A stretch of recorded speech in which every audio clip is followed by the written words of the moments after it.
Nando, bonjour. Merci d'être avec nous, en Balagne. Vous êtes une figure emblématique, m'a-t-on dit. Ah, je suis un enfant de la Balagne. Vous êtes un enfant de la Balagne, un chanteur, un musicien. Et puis surtout, c'est vous qui avez initié Hervé au chant grâce à la mimophonie dont vous êtes le créateur depuis les années 80. Entre autres, oui.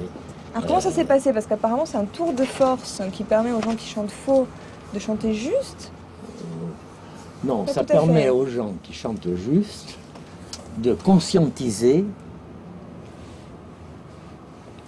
leur débit vocal, je dirais, ce qu'ils chantent. Ils vont savoir, grâce à la mimophonie, à quel moment ils font une quinte, une quarte, une tonique.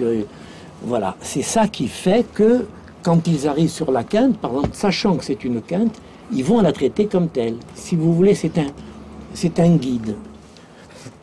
Alors voilà. Tu vas faire la seconde à toi. Voilà.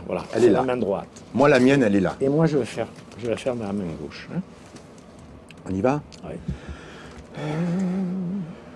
Tanti basi gadiuvato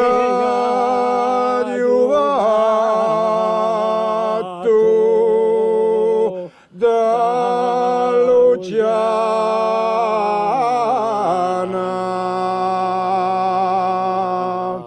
alla crocetta.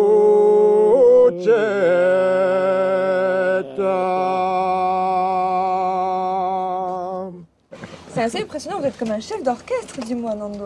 Voilà, c'est la partition sur la main. Je voulais savoir quelle était votre vision du chant corse, parce qu'il n'y a pas que les polyphonies, c'est pas que ça le chant corse. D'abord, le chant corse, c'est une voix seule. Avant d'être une polyphonie à 2 voix, 3 voix, c'est une polyphonie à 1 voix. C'est-à-dire que c'est quelque chose qui n'est pas très long, qui est basé sur la capacité d'émission, capacité de respiration du chanteur. Et voilà. Alors ça monte comme ça, vous voyez, ça se dessine comme une montagne, ça part de rien là-bas, et puis ça monte ici, voilà, vous voyez un point culminant, là, et puis après, ça va retomber. Ça redescend.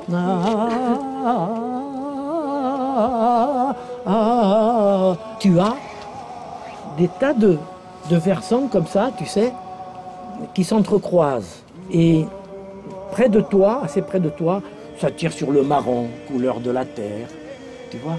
Un peu plus loin, c'est un peu plus sombre. Et puis après, ça commence peu à peu à tirer sur le bleu.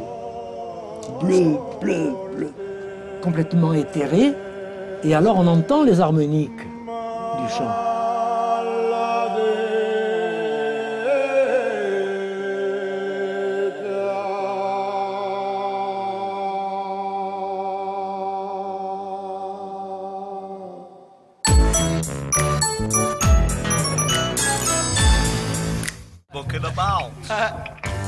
Patrick Barras est un peintre formé aux méthodes classiques de peinture, mais rompu à toutes les techniques numériques de création d'images assistées par ordinateur.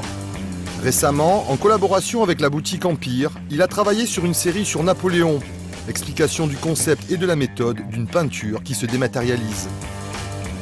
La série sur Napoléon, on va plutôt essayer de faire quelque chose de décalé. Et pour moi, dans ma tête, ça fait tilt, c'est-à-dire c'est parti sur un jeu de mots entre rock, pop, Napoléon. Et je lui dis, bah, tiens, je vais bosser sur l'idée de Napopléon. Et à partir de là, les premiers artistes qui sont venus obligatoirement, c'est Andy Warhol, Lichtenstein, Rauschenberg, enfin toute la période pop américaine, quoi. Et j'ai commencé donc à travailler sur ces artistes-là. C'est un peu comme un cover en rock, c'est-à-dire une reprise.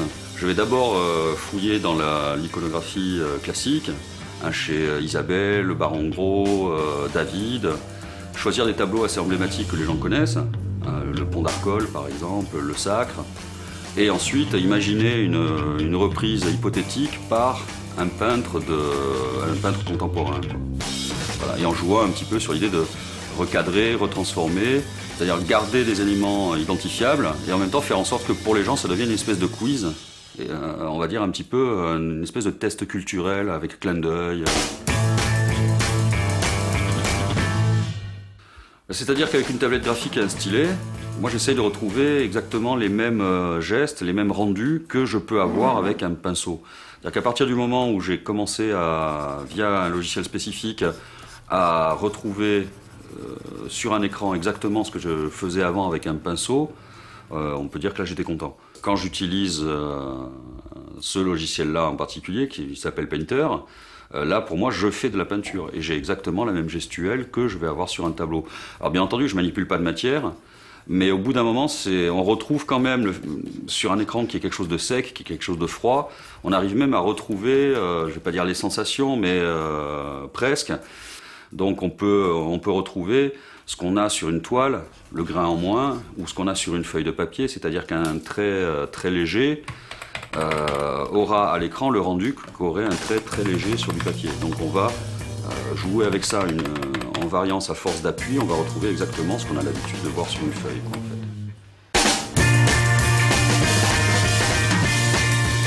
Je trouve ça intéressant, mais à la limite, vous savez, moi je pense que finalement, la gratification de l'imaginaire, on peut dire ça comme ça, il y a plusieurs façons, peu importe les moyens employés, ce qui compte c'est le résultat.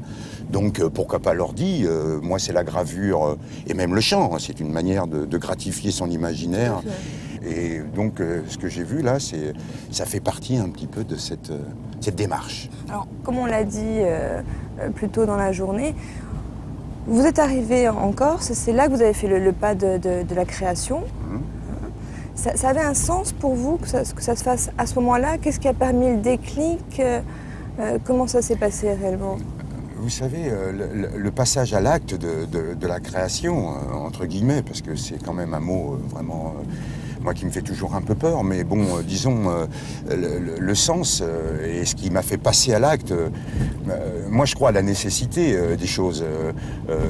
Vous savez, à Pigne, l'hiver, j'ai finalement un environnement, j'allais dire presque monacal, qui me permet de travailler et de me centrer sur moi-même, hein, sur mon intériorité. Et cet environnement donc me permet de travailler, de m'y mettre surtout, parce que la vie, quand elle est autour de vous et qu'elle vous entraîne dans un tourbillon, vous avez du mal à vous centrer, quoi.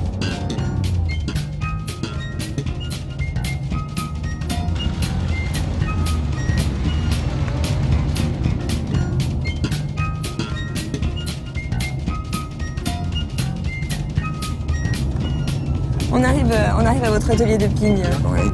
On va découvrir sous un soleil. Sous un soleil superbe. Ouais. On va découvrir enfin ce lieu magique dont vous me parlez. D'accord.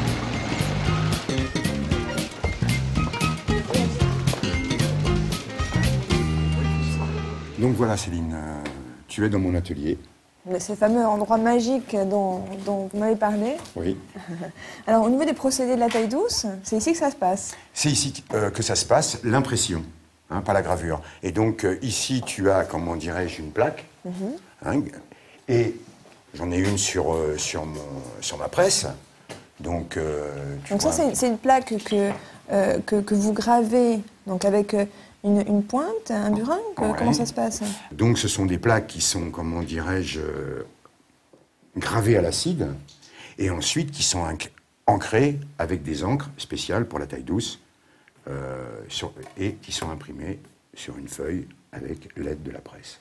Donc une fois que la plaque est ancrée, je présente ma feuille dessus, bien sûr. Ici, j'ai des vis de pression qui me servent à presser la feuille sur la plaque. Donc je règle. Et ensuite, une fois que la feuille est mise sur la plaque, eh ben, je tourne. Tournicoton, tournicotis. D'où le mot presse à bras. Tout à fait. Donc presse à bras. Le fait d'avoir une presse à bras, c'est pas pour le folklore, ça a une raison vraiment particulière. Au bras, on se rend compte de la pression que l'on met sur une presse. Ça te permet de régler la pression au bras. Si j'avais un moteur électrique, je n'en dirais rien, quoi. Je mettrais un maximum de pression et ça, comment dirais-je, ça userait tellement vite la plaque. Quand tu ne règles pas la pression, comme c'est du zinc et du cuivre, tu lamines, tu écrases Bien tout. sûr. Quoi.